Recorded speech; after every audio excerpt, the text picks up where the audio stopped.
Hi all, it's me CA Prajosh. Welcome to my YouTube channel CA Prajosh Speaks.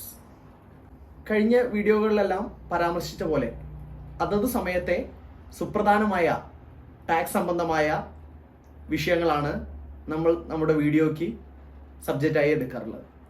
അത്തരത്തിലൊരു പ്രധാനപ്പെട്ട മാറ്റം ഇപ്പോൾ സംഭവിച്ചിട്ടുണ്ട്.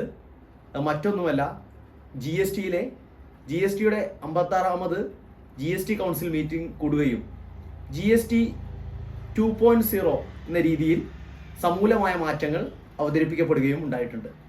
ആ മാറ്റങ്ങളിലേക്കാണ് നമ്മൾ ഈ വീഡിയോയിൽ സംസാരിച്ചു പോകാൻ ആഗ്രഹിക്കുന്നത്. ഈ GSTയിലുണ്ടായ ഈ മാറ്റങ്ങൾ സംഭവിക്കുന്ന സമയമെന്ന് പറയുന്നത് ഇന്ത്യയും അമേരിക്കയും തമ്മിലുള്ള നയതന്ത്ര ബന്ധങ്ങൾ വഷളാകുകയും ഇന്ത്യയുടെ മേൽ കടുത്ത തീരുവ അമേരിക്ക അടിച്ചേൽപ്പിക്കുന്ന ഒരു ഘട്ടത്തിൽ, രാജ്യം കുറച്ച് സാമ്പത്തിക പ്രതിസന്ധിയിലേക്ക് നീങ്ങുന്ന ഒരു ഘട്ടത്തിൽ, റഷ്യ, ചൈന തുടങ്ങിയ രാജ്യങ്ങളുമായിട്ടുള്ള നയതന്ത്ര ബന്ധം ഊഷ്മളമാവുന്ന ഒരു ഘട്ടത്തിലാണ് ആ സ്ഥിതികളെ ആകെ മെച്ചപ്പെടുത്തുന്ന രീതിയിലാണ് GST അവതരിപ്പിക്കപ്പെട്ടിട്ടുള്ളത്. GST അവതരിപ്പിക്കപ്പെട്ട ഘട്ടം അത്തരത്തിലുള്ളതാണ്. സെപ്റ്റംബർ 3 ഇക്കഴിഞ്ഞ 2 ദിവസം മുമ്പ് സെപ്റ്റംബർ 3 കൂടിയ GST കൗൺസിൽ മീറ്റിംഗിലാണ് ഈ സുപ്രധാന GST റിഫോംസ് വന്നിട്ടുള്ളത്. അതിലേക്ക് ഡെപ്തിൽ നമുക്ക് ഡിസ്കസ് ചെയ്യാം. മാറ്റങ്ങളെ പറ്റി പറഞ്ഞു തുടങ്ങുമ്പോൾ, ഈ മാറ്റങ്ങൾ ഇന്നോ നാളെയോ മുതൽ അപ്ലിക്കബിൾ അല്ല.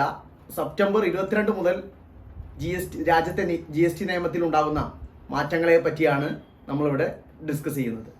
സുപ്രധാനമായ മാറ്റം നിരവധിയായ പ്രൊഡക്റ്റുകളുടെ GST റേറ്റിൽ വന്ന മാറ്റമാണ്. മറ്റൊന്ന് രജിസ്ട്രേഷനുമായി ബന്ധപ്പെട്ട ചില സിംപ്ലിഫൈഡ് രജിസ്ട്രേഷൻ മാറ്റങ്ങൾ. മറ്റൊന്ന് GST റീഫണ്ടുമായി ബന്ധപ്പെട്ടുള്ള പ്രോസസ്സൊക്കെ ഒന്നും കൂടെ എളുപ്പമാക്കുന്ന രീതിയിലുള്ള മാറ്റങ്ങളാണ്. ആദ്യമായിട്ട് നമുക്ക് ടാക്സ് റേറ്റുമായി ബന്ധപ്പെട്ട മാറ്റങ്ങളിലേക്ക് കിടക്കാം. ടാക്സ് റേറ്റിൽ വന്ന മാറ്റം, ഇതിനു മുമ്പ് GSTയിൽ നിരവധിയായ നികുതി റേറ്റുകൾ ഉണ്ടായിരുന്നു. 5, 12, 18, 28 തുടങ്ങിയുള്ള റേറ്റുകൾ ഉണ്ടായിരുന്നു. ഇപ്പോൾ ആ റേറ്റുകളെ ആകെ 2ആയി ചുരുക്കിയിരിക്കുകയാണ്. 5%, 18%. 28% നിരവധിയായ പ്രൊഡക്റ്റുകൾ 18% വന്നിട്ടുണ്ട്. 12% നിരവധി പ്രൊഡക്റ്റുകൾ 5% മാറിയിട്ടുണ്ട്. 5% ആ റേറ്റിനെ മെറിറ്റ് റേറ്റ് എന്ന് നമുക്ക് പറയാം. 18% സ്റ്റാൻഡേർഡ് റേറ്റ് എന്നും പറയാം. അതുകൂടാതെ വളരെയധികം പ്രൊഡക്റ്റുകൾക്കൊന്നും ഇല്ലെങ്കിലും ചുരുങ്ങിയ പ്രൊഡക്റ്റുകൾക്ക് ഡിമെറിറ്റ് റേറ്റ് ആയ 40%ലും ടാക്സ് ചെയ്യുന്നുണ്ട്. ടാക്സ് റേറ്റിലുണ്ടായ ഈ മാറ്റങ്ങളെ നമുക്ക് മേഖല തിരിച്ച് മാറ്റിക്കഴിഞ്ഞാൽ ഹെൽത്ത് സെക്ടറിൽ നല്ല ഒരുപാട് മാറ്റങ്ങൾ വന്നിട്ടുണ്ട്. ഹെൽത്ത് സെക്ടറിലുള്ള health insurance premium, life insurance premium തുടങ്ങിയവയ്ക്ക് 18% GST ഉണ്ടായിരുന്നു. ഇനി അങ്ങോട്ട് സെപ്റ്റംബർ 22 മുതൽ അത് ടാക്സ്ഡ് അല്ല, 0%ലാണ് ടാക്സ് ചെയ്യപ്പെടുന്നത്. ഹെൽത്ത് രംഗത്ത് ഉപയോഗിക്കുന്ന നിരവധിയായ ജീവൻ രക്ഷാ മരുന്നുകൾക്ക്, ക്യാൻസർ ഉൾപ്പെടെയുള്ള രോഗങ്ങൾക്കുള്ള 33ഓളം വരുന്ന മരുന്നുകൾക്ക് ടാക്സ് പൂർണ്ണമായും 12ലും 18% ടാക്സ് ചെയ്യപ്പെട്ടവ ഇനി ടാക്സിന് വിധേയമല്ല, 0%ലേക്ക് മാറുകയാണ്. മെഡിക്കൽ രംഗത്തെ ഉപകരണങ്ങളായ തെർമോമീറ്റർ, ഗ്ലൂക്കോമീറ്റർ തുടങ്ങിയിട്ടുള്ള ഉപകരണങ്ങൾ, മറ്റ് കൺസ്യൂമബിൾസ് ഇവയെല്ലാം 12%ലും 18%ലും ടാക്സ് ചെയ്യപ്പെട്ടുകൊണ്ടിരുന്നവയാണ്. അവ ഇനി മുതൽ 5% റേറ്റിലാണ് ടാക്സ് ചെയ്യപ്പെടുന്നത്. ഈ ഉണ്ടായിരിക്കുന്ന പുതിയ മാറ്റങ്ങൾ നമ്മുടെ കുടുംബ ബജറ്റിനെയും പോസിറ്റീവായി ഇടപെടാൻ സാധ്യതയുണ്ട്. നമ്മൾ നിത്യ ഉപയോഗ സാധനങ്ങളായ ടൂത്ത് പേസ്റ്റ്, ബ്രഷ്, സോപ്പ് ഇനി മുതൽ 5%ലായിരിക്കും ടാക്സ് ചെയ്യപ്പെടുന്നത്. വിദ്യാർത്ഥികളെ സംബന്ധിച്ചും നല്ലതാണ്. കാരണം അവരുടെ നിത്യോപയോഗ സാധനങ്ങളായ geometry box, pencil, sharpener, crayons, globe തുടങ്ങിയിട്ടുള്ള ഭൂപടങ്ങൾ തുടങ്ങിയിട്ടുള്ള എല്ലാ സാധനങ്ങളും 12%ലും മറ്റും ടാക്സ് ചെയ്യപ്പെട്ടവയായിരുന്നു. അവയ്ക്കൊന്നും ഈ ടാക്സ് ഇല്ല. ഇറേസർ 5% ടാക്സിലുള്ളതായിരുന്നു, അത് 0% ടാക്സിലേക്ക് മാറി. നമ്മൾ ഉപയോഗിക്കുന്ന കണ്ണട അടക്കമുള്ള സ്പെക്സ് അടക്കമുള്ളവയുടെ ടാക്സ് റേറ്റ് കുറഞ്ഞിട്ടുണ്ട്. കാർഷിക രംഗത്ത് ഉപയോഗിക്കുന്ന ട്രാക്ടറുകളുടെ ടാക്സ് റേറ്റ് 12ൽ നിന്ന് 5% ആയിരിക്കുന്നു. ട്രാക്ടറുകളുടെ ടയർ അടക്കമുള്ളവ അത് 18% ടാക്സ് ചെയ്യപ്പെട്ടവയായിരുന്നു. അത് ഇനി മുതൽ 5% ടാക്സ് ചെയ്യും. നിരവധിയായ ജൈവ കീടനാശിനികളുടെ ടാക്സ് റേറ്റ് 5% മാറിയിട്ടുണ്ട്. മറ്റ് കാർഷിക രംഗത്ത് ഉപയോഗിക്കുന്ന നിരവധിയായ ഉപകരണങ്ങൾ അത് 12%-ലും 18%-ലും ടാക്സ് ചെയ്യപ്പെട്ടവയായിരുന്നു. അവ ഇനി മുതൽ 5%-ലാണ് ടാക്സ് ചെയ്യുന്നത്. കാർഷിക രംഗത്ത് നല്ല ഉണർവിന് ഇത് സഹായകരമാകും. മറ്റൊരു മാറ്റം ഓട്ടോമൊബൈൽ സെക്ടറിലാണ്. ഓട്ടോമൊബൈൽ സെക്ടറിൽ കാറുകൾക്ക് 1200 cc-യിൽ താഴെയുള്ള പെട്രോൾ വാഹനങ്ങൾ, 1500 cc-യിൽ താഴെയുള്ള ഡീസൽ വാഹനങ്ങൾ തുടങ്ങിയവയുടെ ടാക്സ് റേറ്റ് 28%-ൽ നിന്ന് 18%-ആയി ചുരുങ്ങുകയാണ്. ഇരുചക്ര വാഹനങ്ങൾ, മുച്ചക്ര വാഹനങ്ങൾ തുടങ്ങിയവയുടെ 21% ടാക്സ് റേറ്റ് 18%-ൽ ആയി ചുരുങ്ങുകയാണ്. ചരക്ക് ഗതാഗതത്തിന് ഉപയോഗിക്കുന്ന വാഹനങ്ങളുടെ ടാക്സ് റേറ്റും 18%-ആയി മാറുകയാണ്. 1500 cc കൂടിയ, വളരെ cc കൂടിയ 10 ലക്ഷത്തിനും ഒക്കെ മുകളിൽ വില കൂടിയ വലിയ വാഹനങ്ങൾക്ക് മാത്രം ടാക്സ് റേറ്റ് 40%-ആയി മാറുന്നതുമാണ്. നിർമ്മാണ മേഖലയിൽ നിർണായക മാറ്റം ഇനി മുതലുണ്ടാവാൻ സാധ്യതയുണ്ട്.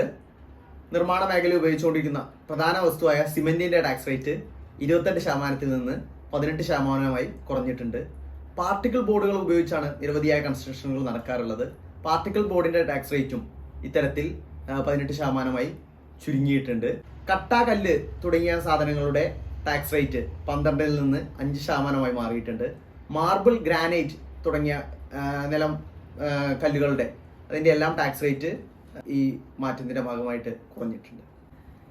ഗൃഹോപകരണങ്ങളായ ടെലിവിഷൻ, LED TV അടക്കമുള്ളവ, വാഷിംഗ് മെഷീൻ, എയർ കണ്ടീഷണർ തുടങ്ങിയവയെല്ലാം 28%-ൽ നിന്ന് 18% ടാക്സ് റേറ്റിലേക്ക് മാറിയിട്ടുണ്ട്. കിച്ചൺ വെയറുകളുടെ ടാക്സ് റേറ്റ് മാറിയിട്ടുണ്ട്. സോളാർ ഉൾപ്പെടെയുള്ള റിന്യൂവബിൾ എനർജി രംഗത്ത് ഉപയോഗിക്കുന്ന ഉപകരണങ്ങളുടെ എല്ലാം ടാക്സ് റേറ്റ് 5%-ലേക്കും മറ്റും കുറഞ്ഞിട്ടുണ്ട്. പാൻ മസാല അങ്ങനെയുള്ള ഐറ്റംസിന്റെ ടാക്സ് റേറ്റ് ഡീമെറിറ്റ് ലിസ്റ്റിലാണ് അവ ഉൾപ്പെടുന്നത്. ഡീമെറിറ്റ് റേറ്റിന്റെ ഭാഗമായിട്ട് 40%-ലായിരിക്കും അവ ടാക്സ് ചെയ്യപ്പെടുക. പൊതുവിൽ ആഡംബര ഉപയോഗമുള്ള സാധനങ്ങൾ ഉയർന്ന ടാക്സ് റേറ്റിലും നിത്യോപയോഗ സാധനങ്ങൾ 5% പോലുള്ള മെറിറ്റ് റേറ്റിലേക്കും മാറ്റപ്പെടുകയാണ് ഇതിന്റെ ഭാഗമായിട്ടുള്ളത്. ശീതളപാനീയങ്ങളായ കൊക്കോകോള തുടങ്ങിയവയെല്ലാം 40%-ൽ ടാക്സ് ചെയ്യപ്പെടും. ഒരു നെഗറ്റീവായുള്ള ഒരു മാറ്റം അത് ലേബർ ചാർജസുമായി ബന്ധപ്പെട്ടിട്ടാണ്. ലേബർ ചാർജസ് 12%-ൽ ടാക്സ് ചെയ്യപ്പെട്ടവയായിരുന്നു. അത് ഇനി മുതൽ 18%-ആണ് ലേബർ ചാർജസിന്റെ ടാക്സ് റേറ്റ്. നേരത്തെ സൂചിപ്പിച്ച പോലെ പിന്നെ എക്സ്പോർട്സ് റിലേറ്റഡ് റീഫണ്ടുകൾ, ഇൻവെർട്ടഡ് ടാക്സ് സ്ട്രക്ചർ കൊണ്ടുണ്ടാവുന്ന റീഫണ്ടുകൾ തുടങ്ങിയവ ഉണ്ടായിരുന്നു. ആ റീഫണ്ട് പ്രോസസ്സുകളെല്ലാം കുറേയും കൂടെ പെട്ടെന്ന് റീഫണ്ട് കിട്ടുന്ന രീതിയിലേക്ക് മാറ്റപ്പെടുകയാണ്. രജിസ്ട്രേഷൻ കാര്യത്തിലും കുറേയും കൂടെ സിംപ്ലിഫൈഡ് ആയ പ്രൊസീജിയറിലേക്ക് മാറ്റപ്പെടുകയാണ്. 3 days കൊണ്ട് രജിസ്ട്രേഷൻ ആവുന്ന രീതിയിലേക്ക് സെലക്ട് ചെയ്യപ്പെടുന്ന ബേസ്ഡ് ഓൺ ഡാറ്റ, വിവിധ സോഴ്സുകളിൽ നിന്ന് ഡിപ്പാർട്ട്മെന്റിനടക്കം കിട്ടുന്ന ഡാറ്റയെ മുൻനിർത്തി രജിസ്ട്രേഷൻ പ്രോസസ്സ് കുറേയും കൂടെ എളുപ്പമാക്കുകയാണ്. ഈ മാറ്റങ്ങൾ നമ്മുടെ എക്കണോമിയെ, ജീവിത സാഹചര്യങ്ങളെ പോസിറ്റീവായി ബാധിക്കുമെന്ന് നമുക്ക് പ്രത്യാശിക്കാം. ഈ മാറ്റങ്ങളെ പറ്റി പോസിറ്റീവായും നെഗറ്റീവായിട്ടുള്ള ചർച്ചകൾ ധാരാളമായിട്ട് നടക്കുന്നുണ്ട്. ഈ മാറ്റങ്ങളെ നല്ല രീതിയിൽ ഉൾക്കൊള്ളാൻ ഗവൺമെന്റും മറ്റു സംവിധാനങ്ങളും നാം ഉൾപ്പെടെയുള്ളവർ നല്ല രീതിയിൽ ഉൾക്കൊള്ളാൻ നമുക്ക് സാധിച്ചാൽ മാത്രമേ ഇതിൻ്റെ ഗുണം ആത്യന്തികമായി ഉപഭോക്താവിന്, സാധാരണക്കാരന് ലഭിക്കുകയുള്ളൂ.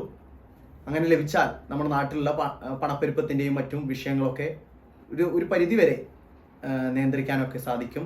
ഇത്തരത്തിലുള്ള വലിയ മാറ്റങ്ങൾക്ക്, നല്ല മാറ്റങ്ങൾക്ക് തുടക്കമാവട്ടെ ഈ GST 2.0 എന്ന് പ്രത്യാശിച്ചുകൊണ്ട് നിർത്തുന്നു. Do subscribe my YouTube channel CA Prajosh Speaks.